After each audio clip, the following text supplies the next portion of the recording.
Warden, as we say here in Harambe, Twende. Twende means let's go. Welcome aboard, everybody. My name is Danny. I'll be your safari guide today. Before we reach the reserve, you want to make sure that everybody knows to keep your hands, arms, feet, legs inside the vehicle at all times and to remain seated the entire time that you're on board. That includes anybody sitting on your lap. They need to stay sitting on that same lap the entire time, and please no seat swapping. It looks like we're going to just go right on into the reserve today, starting our adventures off in the Little Ituri Forest. Little Ituri Forest is home to some animals that are pretty good at camouflage. So we need to keep our eyes peeled to see if anybody's hiding out there. Oh yeah. On your right, there is an okapi. The okapi may look like it's part zebra, but its closest relative is actually the giraffe. We can tell it's related to the giraffe due to the shape of its head as well as its prehensile tongue. And prehensile is just a big word that means they grab things with it. On your left is the greater kudu.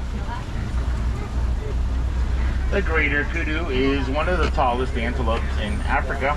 They stand at around. Is the black rhino. Where? Left, that way.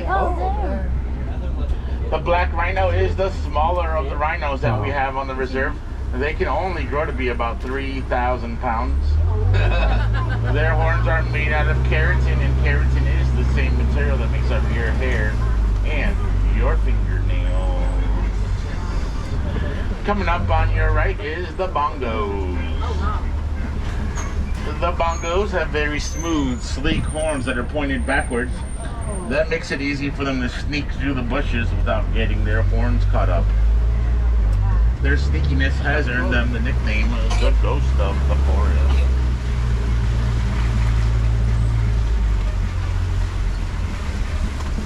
We're now making our way. That is the Nile hippopotamus. Their backs are just sticking up, almost looking like rocks. A little bit. The Nile hippopotamus spends most of their time under the water. They can hold their breath for up to 8 minutes. And they'll even do this while they are sleeping. They'll hold their breath for 8 minutes, come back up for a gulp of air, then head back down without ever having to wake up. Wow.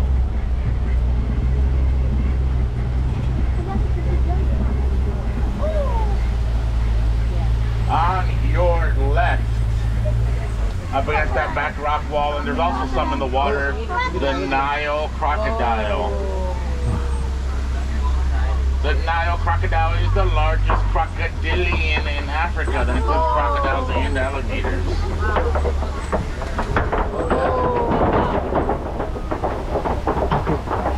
Even though they have those big, powerful jaws that they use to help them capture their... Dicen, mira, mira para allá. Mira, está hablando español. Mi gringuito.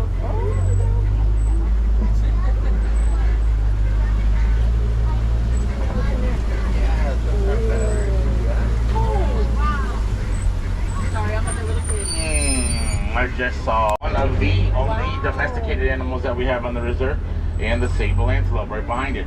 Sable antelopes have long horns pointed back at their own bodies that will protect them from predators who try to pounce on them. Those big horns on the Ankoli cattle are not completely solid. They have a honeycomb-like structure on the inside, and they can run blood through that honeycomb-like structure to lower their body temperature. Coming up on your left, you're gonna see the giraffe. Yes. Oh, whoa. If you get a good look at the spots on the giraffe, you'll see that their spots have a lot of jagged edges. That tells us that it's a Maasai giraffe. The Maasai subspecies of giraffe.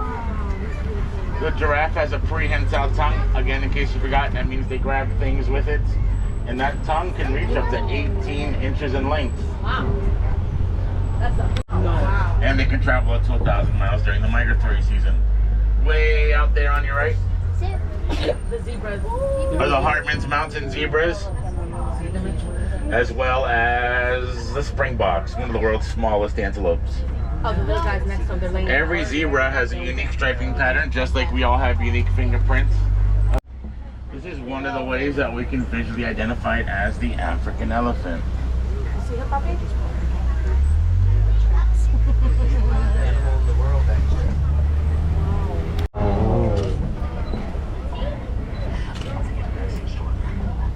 Wow, it's really big.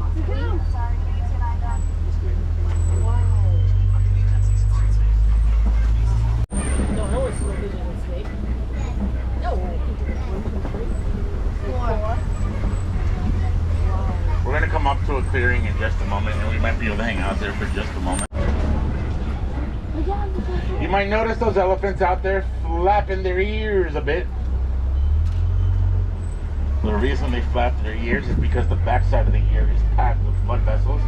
And by flapping their ears, they are fanning. Word for a group of flamingos, they get their pink color from all the brine shrimp that they eat. A newborn baby flamingo will be gray in color, and it takes them up to 2 years of eating brine shrimp to get that pink color that we can see today. You might notice that these flamingos aren't quite as pink as you would think a flamingo could get. That is because the greater flamingo is so large when it comes to flamingos that the chemical inside the brine shrimp doesn't spread across their entire body quite as well. So if you ever see a small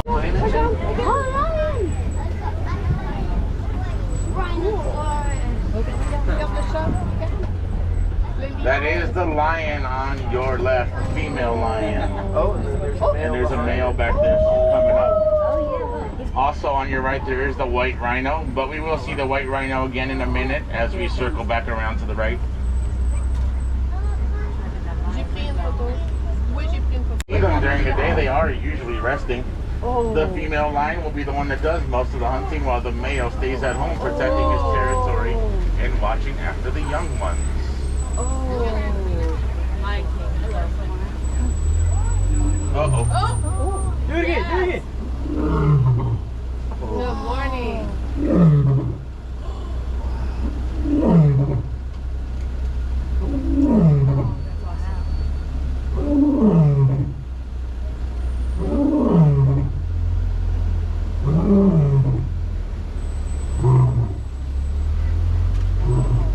says go now.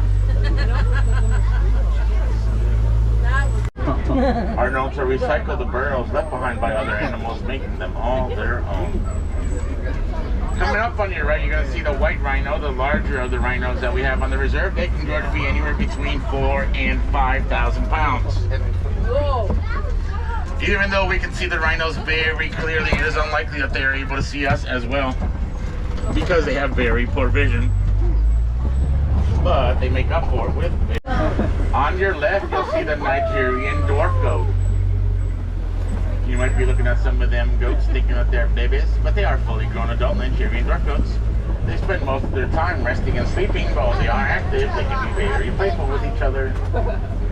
The Nigerian dwarf goat makes a great pet for the farmers because they'll provide a milk that is high in protein. And when compared to other milk-producing animals, they don't take up that much space or make that much of a mess.